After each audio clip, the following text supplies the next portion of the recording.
నమస్కారం city news సమాహారానికి స్వాగతం నా పేరు విశ్వనాథ్ పెద్దపల్లి పార్లమెంట్ సభ్యుడు బాల్క సుమన్ పార్లమెంట్ సమావేశాల్లో తన వాణిని వినిపించారు తొలిసారిగా సుమన్ పార్లమెంట్ సమావేశాల్లో ప్రసంగించిన దృశ్యాన్ని ఒకసారి చూద్దాం I never expected.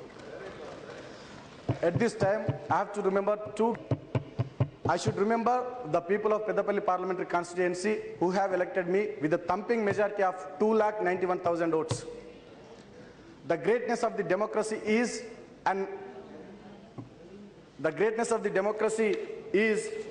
an ordinary student leader can defeat a billionaire. That was happened in my case, sir. While presenting the general budget, Honorable Finance Minister tried to please all segments of the society and laid emphasis on agriculture, industries, manufacturing sector, middle income group, particularly the working class, etc. Similar process may kindly be followed by the center and earmark at least 16% of the central budget commensurating with their population for the welfare of SCs in this country. Similarly, Speaker Sir, for the welfare of BCs, establish separate BC welfare ministry. Separate funds may be earmarked and entrusted to BC welfare ministry for taking up welfare and development activities for the backward classes in this country, sir. Speaker Sir, in spite of giving emphasis on education in all the 5-year plans and annual budgets, literacy rates and dropout rates remain very high, particularly in women, child and SC/STs. Realizing this, the government of Telangana has embarked upon free education from KG to PG. Hence, I earnestly request the Finance Minister and Honorable Prime Minister to introduce the concept all over India. Speaker Sir, Telangana being a new state of the Indian Federation expected a lot of support in terms of financial and fiscal measures, infrastructure in terms of roads, education, health, irrigation and social sectors. 9 out of 10 districts are very backward in our Telangana state, receiving funds under BRGF. Even the issues which were mandated by the AP Reorganization Act have not found place in the budget except Horticulture University.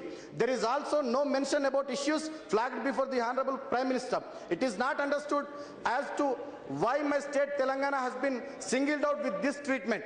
Speaker Sir, I request the Honorable Prime Minister of India and Honorable Finance Minister of India to consider our, I am concluding sir, to consider our concerns, provide funds and schemes as a special case being a new youngest state.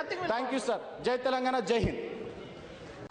అర్హులైన ప్రతి వ్యక్తికి ప్రభుత్వ పథకాలు అందే విధంగా చూస్తామన్నారు పూసాల సర్పంచ్ లంక శంకర్. గ్రామ పంచాయతీ పాలకవర్గం పదవి బాధ్యతలు చేపట్టి 1 సంవత్సరం పూర్తి చేసుకున్న సందర్భంగా శంభులింగేశ్వర స్వామి ఆలయంలో ప్రత్యేక పూజలు నిర్వహించారు గ్రామ పంచాయతీ పాలకవర్గం. వర్షాలు సమృద్ధిగా కురవాలని వర్ణయాగం చేశారు.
వర్షాలు సమృద్ధిగా కురవాలని వర్ణయాగంతో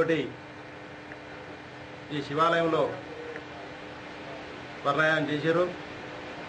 ఇలాంటి కార్యక్రమాలు సంవత్సరం నుండి వారు చేస్తూనే ఉన్నారు.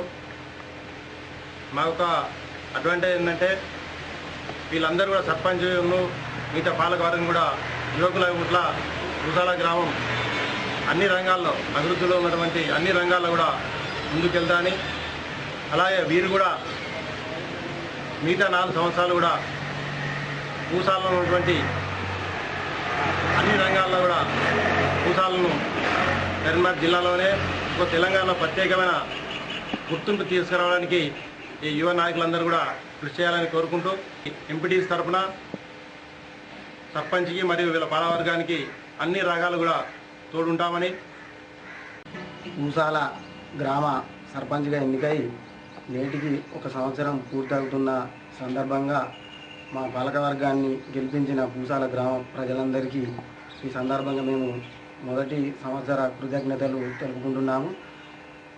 ప్రజల సహకారంతో రానున్న రోజులల్లా ప్రతి వ్యక్తికి ప్రభుత్వ పథకాలు అర్హులైన ప్రతి వ్యక్తికి ప్రభుత్వ పథకాలు మంజూరయ్యేలా వారికి చేరేలా గ్రామాభివృద్ధిలో నిరంతరం మేము ప్రజలకు అందుబాటులో ఉంటూ అన్ని వేళల అన్ని విధాల గ్రామాభివృద్ధికి తోడ్పడతామని ఈ సందర్భంగా మేము తెలియజేస్తున్నాం. రజక కమ్యూనిటీ ఆరాధ్యమైన మడేలయ్య స్వామి ఉత్సవాలు సుల్తానాబాద్ మండలం తొగర్రాయిలో ఘనంగా జరుపుకున్నారు. మహిళలు బోనాలు నెత్తిన పెట్టుకుని డప్పు చప్పులతో శివసత్తుల పూనకాలతో ఆలయం వరకు ఊరేగింపుగా వెళ్లి ప్రత్యేక పూజలు నిర్వహించారు. ప్రజలంతా సుభిక్షంగా ఉండాలని సర్పంచ్ క్యాదర్శి పద్మ చంద్రమౌళి వేడుకున్నారు.